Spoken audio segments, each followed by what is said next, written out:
Ini jangan diremehkan loh. Oh iya. Kakek nenek kita itu justru datanya ada di situ semua. Oh iya ya. Data permainan. Coba sih tanya orang tua kita Hmm. atau orang kakek nenek kita, Mbah dulu mainnya apa ya kira-kira?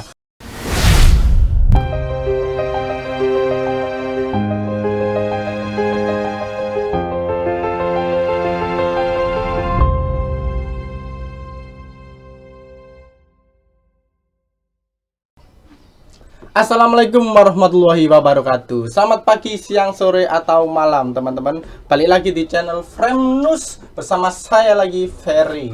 Saya sudah tahu kalau Anda sangat kangen dengan saya ya. Sekarang saya sudah ada di Kampung Lali Gadget di daerah Wonoayu. Dan apa sih Kampung Lali Gadget itu? Jadi Kampung Lali Gadget adalah kampung di mana orang-orang mayoritas orang-orangnya tidak menggunakan gadget, atau orang yang masuk ke sini langsung amnesia tentang apa itu gadget. Mereka tidak tahu. Jadi kayak ada menggisnya gitu. Tapi enggak lah, pastinya enggak gitu.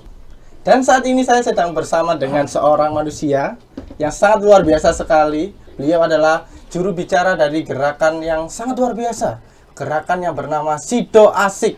Sido Asik. Sido Asik. Apa ini Sido Asik? Sido asik-asik. Saya juga kurang tahu. Nanti ayo kita tanyakan bersama-sama kepada beliau, oke? Mas Irfandi, halo Mas Irfandi, apa kabar? Halo Mas Ferry. Iya.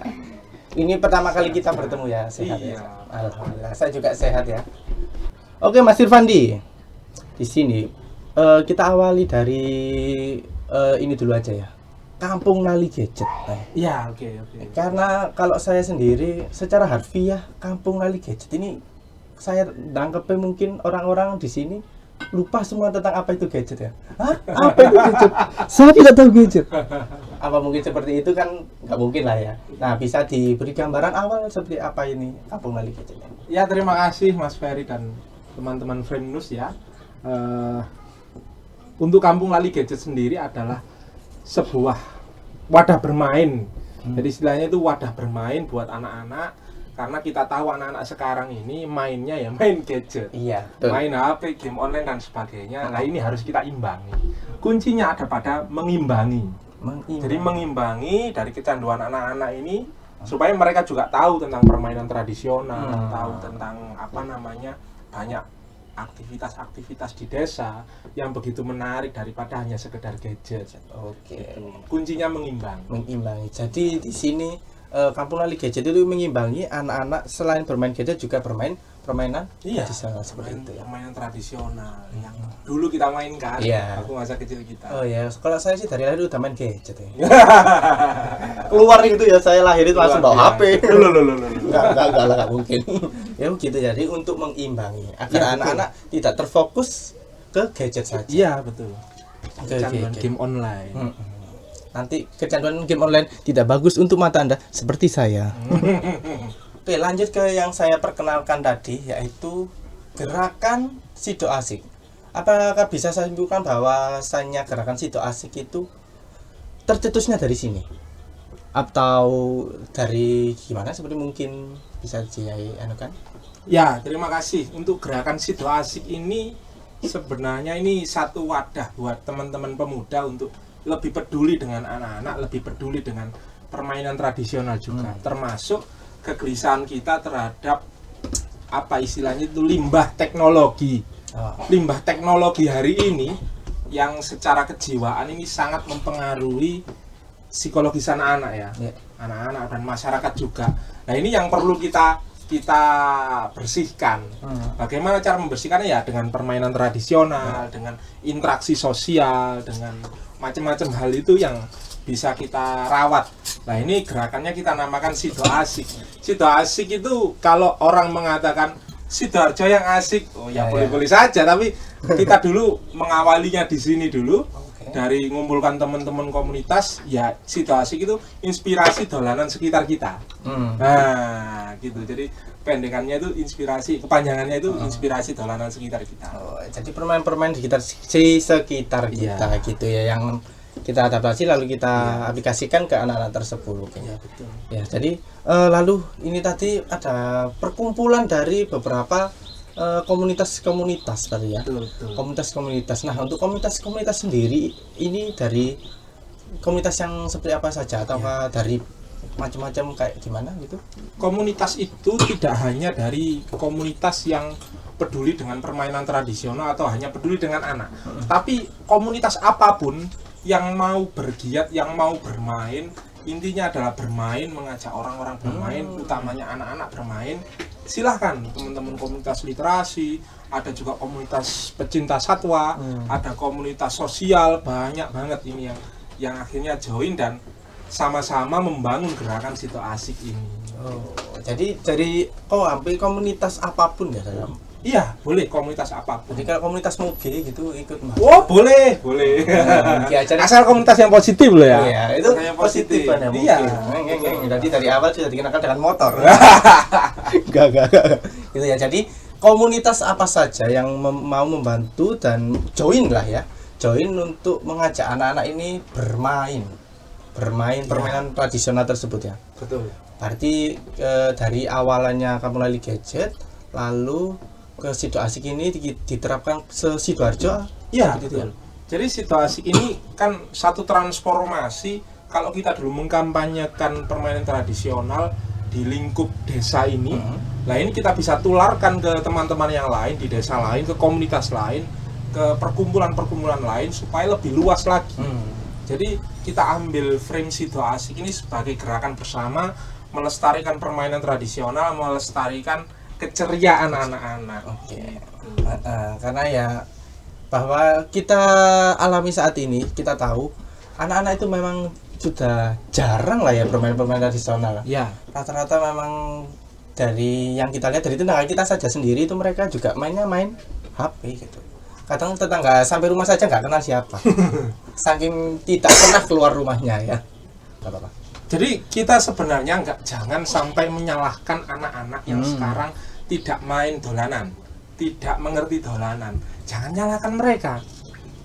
Jadi mereka ini lahir di era sekarang, era internet, yang nggak tahu hal-hal semacam ini, yang nggak tahu mainan-mainan seperti ini, nggak tahu. Kenapa kok nggak tahu? Satu, nggak ada data, dua, nggak ada pelaku. Kemudian di lingkungan mereka juga tidak mengenalkan gitu. Jadi makanya Situ Asik ini juga menumbuhkan pelaku, menumbuhkan ekosistem bermain lagi gitu. Jadi bukan salah anak-anak kenapa mereka suka dengan gadget. Ya mereka lahir saat era gadget.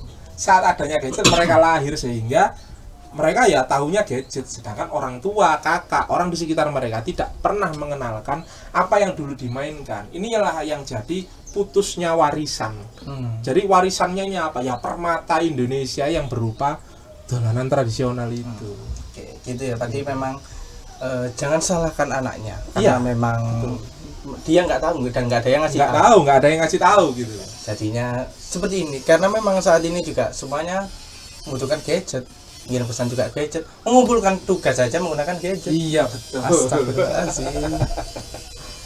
Lalu nah Mas, ini kan tadi yang orang terus itu anak gitu.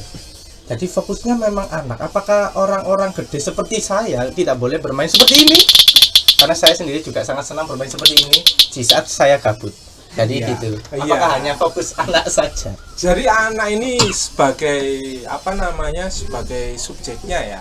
Jadi teman-teman yang dewasa, teman-teman pemuda ini jadi pelaku, ya sama-sama bermain. Siapapun bisa, anak muda, orang tua, tante, kakek, nenek. Ini jangan diremehkan loh. Kakek nenek kita itu justru datanya ada di situ semua. Data permainan. Coba tanya orang tua kita atau orang kakek nenek kita, Mbah dulu mainnya apa ya kira-kira? Kalau di sawah mainnya apa ya? Betul. Kalau di sungai mainnya apa ya? Itu tahu semua, mengingat memori masa lalu. Jadi itu yang dibuat data disajikan di masa sekarang. Kayak gitu. Itu bank data itu, mbah-mbah kita itu. Ya. Jadi kakek nenek ini sebagai sumber data. Datanya bukan dari internet, tapi dari real langsung pelakunya dulu ya. Betul, dan itu tidak mesti ada di internet. Betul. Jadi kakek nenek di sini sebagai pelaku karena zaman dulu kakek nenek kita nggak mungkin main gadget. Ya nggak mungkin saat kita tanya kakek nenek kita, Mbah, doin apa? PUBG. Tidak mungkin. Soalnya tidak ada, tidak ada gadget ya. Nah untuk lingkungannya sendiri, ini kan Tadi katanya se-Sidoarjo. Nah, se-Sidoarjo ini dalam artian apakah let's say kegiatannya kayak penyuluhan di setiap desa-desa sendiri, kayak setiap desa ini mengadakan, desa ini juga mengadakan, desa ini mengadakan, atau dikumpulkan di suatu tempat yang masif gitu untuk sido asiknya ini, untuk main-main bareng. Jadi mengumpulkan anak-anak di satu tempat dengan jumlah yang banyak tidak mungkin di masa pandemi. Maka Sido Asik ini punya strategi menggerakkan kegiatan dari komunitas-komunitas di kampung-kampung, jika itu pun tidak memungkinkan dalam satuan terkecil kehidupan rumah. Jadi di dalam setiap rumah disitulah tempat bermain. Karena kan ya PPKM tidak bisa kita keluar kemana-mana ya. Jadi main di rumah itu sangat bisa diterapkan dalam Sido Asik. Dalam PPKM kemarin kita ubah strateginya dari bermain di tiap kampung atau tiap komunitas jadi bermain di tiap rumah. Jadi ini strategi karena bermain itu tidak harus kumpul bareng-bareng. Ya memang seru kumpul bareng-bareng, tapi saat ini tidak memungkinkan. Maka bermain harus tetap dilakukan dengan cara-cara yang inovatif gitu loh. Dengan cara-cara ya di rumah di mana misalnya ada apa namanya satu tempat berkumpul dengan jumlah yang terbatas, itu tidak masalah seperti itu. Tapi tidak hanya se-Sidoarjo juga, bahkan ada teman-teman dari Malang menyambut. Mereka bikin Sido Asik Malang, ada dari Batu Sido Asik Batu, bahkan dari teman-teman dari Jepara juga ada Sido Asik Jepara. Dari Jepara juga ada. Iya, ada teman-teman semacam ya kampung lali gadget seperti ini, semacam pusat literasi, pusat apa namanya mendidik anak-anak di sana di kampung, basicnya di kampung. Mereka juga ingin membuat yang namanya Sido Asik Jepara. Banyak teman-teman yang lain termasuk menyambut baik kegiatan ini gitu. Jadi gitu. Jadi Sido Asik ini tidak hanya ada di Sidoarjo saja. Iya. Tapi Sidoarjo di sini sebagai penggagas tempat awal, penggagas pertama kegiatan ini. Saya kira itu namanya kalau di Malang jadinya Malang Asik gitu, ternyata enggak ya? Iya, Sido Asik Malang. Nah. Oh iya, Sido Asik masih ada Sidonya gitu. Iya. Saya kira Sidoarjo punya kita saja. Sidonya punya kita gitu. Jadi Surabaya nanti umpamanya kalau ada Sido Asik jadinya Suro Asik. Oh enggak ternyata. Oke, tadi saya menangkap bahwasannya banyak komunitas yang ikut juga membantu. Nah, kalau mungkin motivasi tersendiri dari teman-teman kita dari komunitas pemuda itu kira-kira apa sih? Mungkin selain daripada untuk mengingatkan para anak-anak kecil kita, anak-anak penerus bangsa kita untuk tentang permainan tradisional. Mungkin ada motivasinya atau gimana? Sidoarjo itu hari ini kita lihat kering sekali dalam hal kolaborasi. Jadi zaman sekarang kan bukan lagi eranya kompetisi ya. Jadi eranya kolaborasi. Jadi kalau kita lihat di Sidoarjo, komunitas-komunitas ini tidak banyak yang bisa berkolaborasi bareng bikin satu gerakan yang besar dengan tidak menunjukkan siapa dirinya. Artinya semuanya sama. Jadi kita bikin setara, semuanya boleh dapat fasilitas, semuanya boleh bermain, semuanya boleh berkolaborasi dengan siapapun. Itu justru lebih membebaskan dan lebih membuat teman-teman ini lebih bangga. Jadi bangga dengan gerakan Sido Asik, bangga dengan aksinya bermain dengan anak-anak itu. Jadi intinya adalah kolaborasi anak-anak muda. Karena kita itu tidak bisa jika kita hidup sendiri-sendiri, kemudian menang sendiri, kita butuh orang lain. Betul. Gitu. Oke, jadi gitu ya.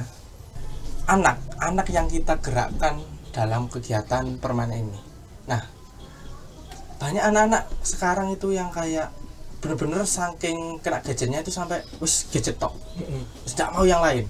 Nah, caranya kita atau Mas Irfandi untuk menggerakkan anak yang sudah benar-benar kecanduan, sudah harus gadget, gak gadget sakit, gak mangan, kuru, gak sekolah gitu. Nah, cara menggerakkan anak itu supaya bisa lepas dari itu dan mungkin bermain dengan permainan tradisional.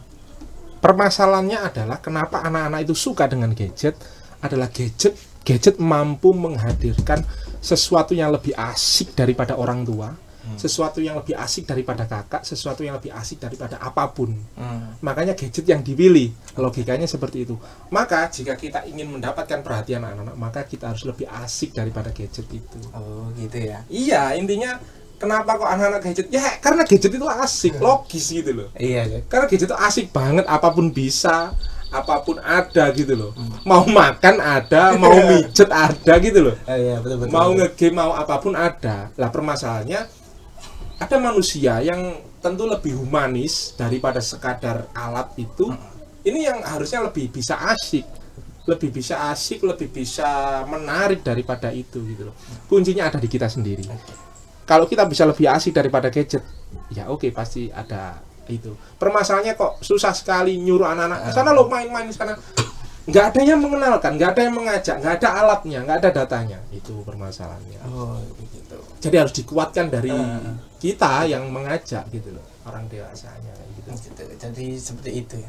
Harus dari kita, start from us. Kita harus menjadi orang yang asik, jangan kolot. Ya, harus fleksibel gitu loh, Rek, fleksibel. Biar anak itu juga merasa oh enak gitu, welcome. Ya, betul. Seperti itu ya. Betul. Nah, untuk saat ini sendiri kegiatan Sido Asik sendiri apakah sudah berjalan banyak di daerah-daerah di sekitar di Sidoarjo dulu terutama, apa udah berjalan? Sido Asik itu rencananya dimulai 1 Juli sampai 30 Agustus. Oke. Tapi di minggu-minggu akhir Juni sudah kita mulai. Sudah ada yang tidak sabar ingin memulai. Waktu itu kita bikin namanya Sido Asik Corner. Di alun-alun ada teman-teman kolaborasi, teman-teman pecinta satwa se-Sidoarjo, bahkan ada dari Surabaya dan Gresik. Kemudian kita display permainan tradisional. Jadi orang sealun-alun bisa main tuh. Setiap gitu malam ya? minggu. Ada waktu itu 3 kali pertemuan kalau tidak salah. Jadi situasi corner sudah main sebelum 1 Juli.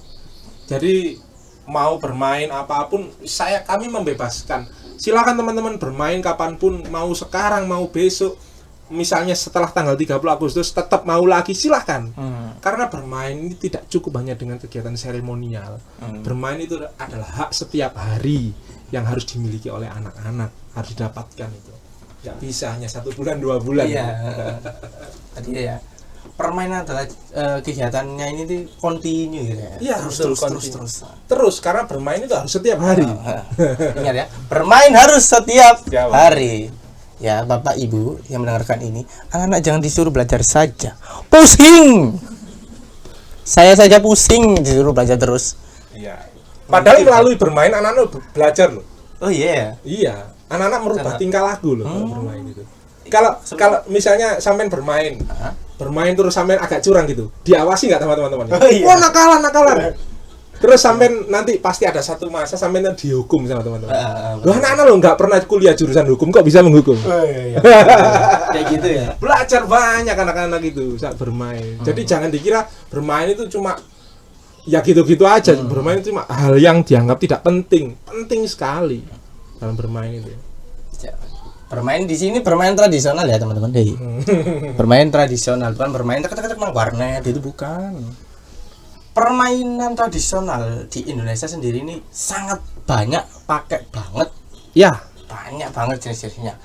Mulai dari yang menggunakan alat atau tanpa alat juga. Nah, untuk permainan sendiri kita bandingkan dengan permainan tradisional ini kan budaya ya. iya betul. Budaya kita, identitas kita. Saya contohkan di Jepang. Di Jepang itu budaya mereka sangat-sangat mendunia. Contoh anime, Harajuku seperti itu. Kalau permainan sih tidak terlalu ya kalau Jepang. Cuma kan itu tradisinya mereka, identitas mereka, coba anime dan lain. Nah, permainan tradisional Indonesia, apakah bisa go internasional? Ya, sangat bisa. Jadi yang namanya permainan tradisional, namanya budaya, itu tinggal bangsanya sendiri mau punya strategi ekonomi kreatif atau tidak. Jadi kalau Jepang, Korea, saya yakin pasti punya roadmap ekonomi kreatifnya. Bagaimana K-pop jadi mendunia, anime jadi mendunia. Itu kan semuanya sudah distrategikan gitu loh. Tinggal bagaimana caranya kita, orang Indonesia, untuk menstrategikan ini. Berapa jumlah penduduk Jepang, penduduk Korea? Sedangkan sumber daya manusia kita sebesar ini, 275 juta atau berapa itu. Lah itu kan satu potensi. Jika semua orang Indonesia bergerak untuk hal itu, ya pasti permainan tradisional bisa sangat populer. Tapi hari ini bagi saya yang lebih penting daripada sekadar hanya populer dan viral, Jadi yang lebih penting adalah mengakar. Jadi permainan tradisional ini sebenarnya sudah mengakar dimanapun. Setiap orang tua, setiap mbah-mbah kita itu pasti mengenal. Itu bukti bahwa permainan tradisional itu sudah mengakar. Sudah tidak istimewa lagi. Artinya gini, maksudnya itu sudah bukan jadi barang yang sangat mahal atau apa, enggak. Karena setiap orang bisa memainkan di desa-desa, di rumah-rumah. Semuanya tahu tentang permainan tradisional. Kayak gitu. Jadi yang kita butuhkan itu mengakar kuat gitu. Jadi punya akar yang kuat. Kalau pohonnya cuma tinggi saja tapi nggak ada akarnya kan rubuh. Makanya akarnya yang kuat dikuatkan, baru nanti kita populerkan gitu. Yang jadi masalah sekarang untuk mengakarkan lagi, mohon maaf, mbah-mbah kita kan punya umur, orang tua kita punya umur. Ketika mereka semuanya nanti nggak ada, siapa yang meneruskan? Akarnya kan sudah mati, nggak ada lagi. Maka kita perlu mengakarkan lagi lebih kuat generasi-generasi yang sekarang ini. Gitu. Gitu. Iya betul. Jadi dari itu ya, ingin menumbuhkan akar itu lagi. Iya. Terbentuklah Sido Asik ini. Iya. Jadi Sido Asik ini akar ya, para calon-calon akar untuk mengenalkan lagi permainan-permainan tradisional. Iya betul. Ya, luar biasa sekali. Oke, saya sambungkan dengan keadaan saat ini, yaitu PPKM. PPKM level 4. Wah, seblak paling. PPKM pedes. PPKM sekarang aja ada level-levelannya, ada tingkat-tingkatannya. Nah, untuk gerakan Sido Asik sendiri, apakah juga ada level-levelannya? Apakah ada level dolanan, level mendelok, level kompor, atau level-level yang lain dalam kegiatan Sido Asik ini? Ya, jadi Sido Asik ini gini ya. Jadi apa namanya? Jangan kita itu berusaha untuk tidak menceritakan sesuatu kehancuran, suatu crowded, suatu krisis kepada anak-anak kita.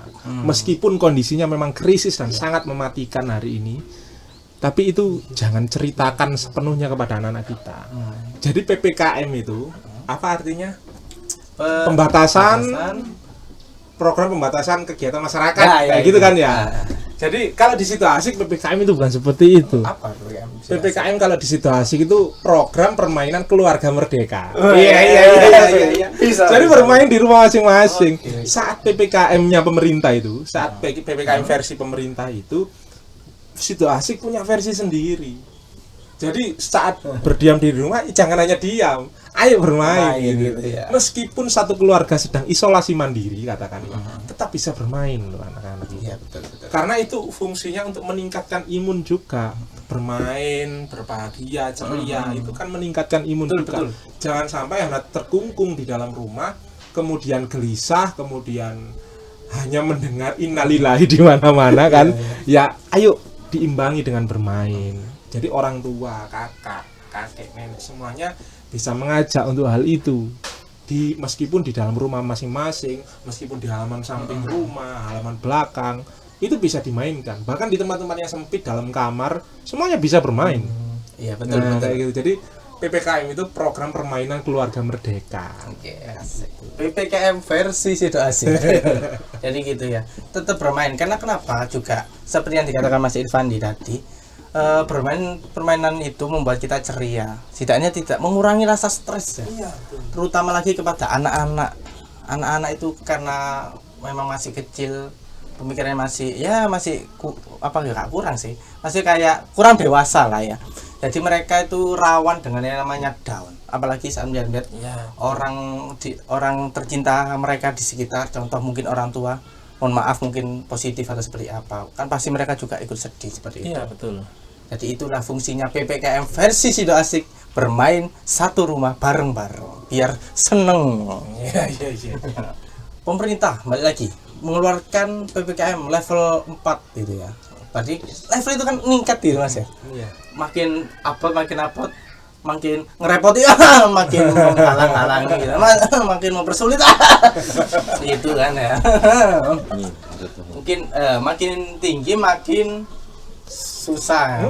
Makin susah hidup ya. Iya, makin susah hidup. Jalan aja ditutupkan juga. Itu untuk mengurangi mobilitas itu. Lampu juga kalau udah malam sedikit kan udah dimatiin. Saya bingung itu fungsi apa lampu dimatiin. Untuk main jumpritan. Oh iya, mungkin seperti itu. Pol-polan itu. Iya. Saya di jalan itu malah nggak kelihatan. Iya, ada cerita menarik di sini di iya, kampung sini. silakan. Waktu itu ya ada angkatannya bapak-bapak, ada Pak Edi, ada Mas Orun dan lain-lain. Waktu masa kecilnya itu main jumpritan atau pol-polan, sembunyi-sembunyi Iya, gitu iya. enggak? Jadi itu mainnya mesti malam. Oke. Karena susah nyarinya. Gitu. Betul. Jadi waktu waktu siang mungkin kita tahu ya, di sana ada pohon, di sana ada pohon ini, di sana ada pagar, di sana macam. Ketika malam itu kan ya juga tahu, pohonnya itu di sana, pagar di sana kan mesti tahu karena lingkungannya sendiri. Waktu itu namanya Pak Edi, itu Pak RW sekarang itu sembunyi. Dia ada tahu, ada di gelap-gelap ada pohon waru gitu, pohon waru yang segini besar gitu. Waktu dia sembunyi, dia meluk pohon waru. Peluk gini, sudah loh, kok gembuk? Wah, ini genderuwo ya. Ternyata bukan pohon. Oh gitu ya. Iya. Orang-orang berarti permainan ini selain untuk membuat kita senang, kita juga melatih mental ya, keberanian orang-orang. Jadi main itu juga tidak hanya di siang hari. Anak-anak itu zaman dulu dan zaman sekarang juga tetap ada. Banyak mereka bermain di malam hari. Ada yang banyak sekali yang bisa dimainkan di malam hari. Ya termasuk jumpritan tadi, kemudian bermain yang ada nyala apinya misalnya. Ada itu sepak bola api dan sebagainya. Terus kemudian waktu padang bulan ada nyanyian gini tembang. Yo pro konco dolanan. Iya. Padang bulan, padange koyo rino. Ya itu saya nggak tahu. Itu yang bisa dimainkan di bawah sinar rembulan. Itu romantis banget sih. Oh, romantis banget ya. Maksudnya romantis jiwa anak itu loh. Iya. Gitu. Maaf. Saya tahu. Nah, itu tadi PPKM level 4. PPKM ini kan memang sekiranya mengurangi mobilitas kita. Betul. Dan itu sesuatu yang tidak bisa kita pungkiri. Memang karena juga untuk menjaga diri kita sendiri toh. Lalu kan itu ada level-levelannya, tingkat-tingkatnya semakin meningkat. Nah, di situ ASI sendiri, apakah permainannya ada level-levelnya? Kayak contoh, level PPKM level 1, PPKM versi itu asik loh ya. PPKM level 1, main-main yang gampang dulu. Level 2 yang gini, level 3 main enggrang, level 4 makan beling. Enggak. Mungkin itu bukan main ya. Mungkin nanti level 4 jumpritan malam-malam. Contohnya seperti itu. Apakah ada seperti itu level-levelan gitu? Jadi permainan itu adanya ya juga bergantung usia juga. Kadang ketika balita itu dulu ketika mbah-mbah kita saat balita misalnya yang dia belum bisa jalan. Ya disesuaikan, intinya itu permainannya masalah level dan sebagainya itu disesuaikan dengan usia anak-anak juga. Jadi kalau dulu mainnya anak-anak waktu belum bisa jalan, itu dibikin dengan bambu, bisa muter. Itu juga permainan loh. Terus sampean tahu kalau dari daun ada daun pisang dibuat kayak gandul gitu, endung-endung kalau alanya nangis. Itu permainan itu. Itu permainan dan semuanya dari misalnya banyak sekali yang bisa dieksplorasi dari daun. Untuk anak-anak usia TK ke bawah itu ada baiknya jika anak-anak itu diajak bermain dengan alam. Contohnya gini, dengan daun, batu, dengan air dan sebagainya. Itu lebih melatih indera mereka, motorik mereka supaya yaitu membuat jaraknya lebih jauh lagi dengan gadget gitu loh. Jadi mereka lebih mengenal alam, mengenal sekitarnya kayak gitu. Kalau udah mulai SD itu main mulai yang ada pakai hitung-hitungannya kayak dakon. Itu matematika loh itu. Kayak dakon, bekel dan sebagainya. Sudah mulai belajar egrang, melatih keseimbangan dan sebagainya. Ya seperti itu. Kita enggak nyebut level ya biar enggak kayak pemerintah. Nyebutnya menyesuaikan sesuai dengan umur. Sesuai psikologi perkembangan juga gitu. Jadi nggak mungkin anak baru lahir procot langsung dikasih kilo enggrang, ayo mainkan. Ini nggak mungkin. Masa baru lahir langsung main enggrang kan ya. Jadi gitu. Tidak ada level-levelan di sido asik. Juga Mas Irfandi, saya melihat di situ ada permainan. Ada suatu mainan yang bisa ditunjukkan dan mungkin orang-orang sudah mulai lupa mainan apa ini namanya apa. Ya ini namanya tekotek ya. Ini kuping Anda sakit, kuping Anda sakit. Namanya tekotek. Ya, tek-tek. Tek-tek ya. Kalau ini gasing. Ya. Gasing yang bisa bunyi. Wer gitu. Ya. Gitu ya. ya, kayak gitu. Banyak kalau sido asik sendiri itu simbolnya kitiran kayak gitu kan. Ya, ini Kitiran, seperti ini. diambil. Ya, ada tulisannya sido asik juga. Nah, ini salah satu juga fundraising kita. Jadi gerakan itu kan juga perlu fundraising. Perlu biaya juga. Kita dengan cara jualan ini. Jualan kitiran di setiap komunitas kita kasih 50 kitiran misalnya. Nah ini ke teman-teman komunitas dijual untuk operasionalnya kayak gitu. Yes, Jadi yes. berbasisnya basis swadaya. Jadi basisnya basis kreatif gitu. Jadi ya ini menarik juga buat anak-anak. Siapa yang nggak pengen kayak gini? Saya saja udah gede tertarik kok. Jadi situasi tidak hanya saja menyuguhkan sebuah program ya, di sini juga mereka banyak sekali menyediakan alatnya, mainan-mainannya. Iya, Contoh betul. di sini. Ini ada yang tahu apa? Ini namanya helikopter. Ini yang kalau ditarik terbang itu aja. Enggak terbang, Oh, enggak cuma terbang. gini. Nah. Oh gitu. Saya takut mau cepat ya. enggak terbang, ini kalau tarik sekali salah. Oh, saya kira tadi terbang. Terbang kena mata saya. Coba guys. Saya sudah merusak salah satu alat ya. Saya tidak akan menyentuh lagi. Ya, itu tadi ya. Jadi memang permainan ini harus kita, terutama permainan tradisional ini harus kita tekankan lagi, terutama kepada generasi muda kita. Dan juga tentunya anak-anak, karena mereka sudah mulai lupa, bahkan kita sendiri saja sudah mulai lupa kalau ada permainan yang seperti ini. Saya aja baru ingat kok pas di sini. Saya langsung lagi gadget tadi kan ya. Iya. Jadi langsung ingat mainannya. Wah, mainan apa ini? Oh, mainan ini gitu. Saya langsung keinget waktu saya bocil segini gitu. Dulu juga saya suka main-main gini, Mas. Saya dulu itu main di sawah gitu-gitu. Gitu Terus ya? nyolong garbis. Oh iya, pas posoan biasa. Itu jangan dicontoh, itu mobil saya. Nah, sebelum mengakhiri pembicaraan kita pada saat ini, mungkin bisa diberikan kata-kata mutiara wase closing statement, terutama tentang apa yang Mas Irfan dilakukan pada saat ini, tentang situ asik lah gitu. Ya, jadi pada dasarnya manusia itu adalah makhluk yang homo ludens atau makhluk bermain. Yes. Jadi bermain itu bukan jadi sesuatu yang tidak penting. Bermain itu sangat penting, bahkan sampai bisa melatih karakter anak-anak kayak gitu. Jadi mari kita galakkan yang namanya bermain ini. Jadi kita galakkan, kita lindungi juga anak-anak, kita lindungi semua dari dampak negatif teknologi. Kalau semua orang itu berlomba-lomba dalam kemajuan teknologi, lalu siapa yang memikirkan tentang dampak negatif dari kemajuan teknologi itu? Oke. Gitu Ya, segitu Mas Irfan ya. Terima kasih. Saya ucapkan terima kasih juga Terima kasih, waktu Mas luangnya Ferry. mau Siap. mengobrol-ngobrol dengan saya. Mungkin saya juga sedikit tidak jelas, saya minta maaf. Ya, namanya manusia ya, seperti itu. Terima kasih sudah mampir dan melihat video ini. Jangan lupa like, comment, subscribe, jangan di-report. Awas nanti dislike tak dolei ya, awakmu sampai dislike. Sekian dari saya Ferry Mubarak Fatahillah undur diri. Terima kasih. Wassalamualaikum warahmatullahi wabarakatuh.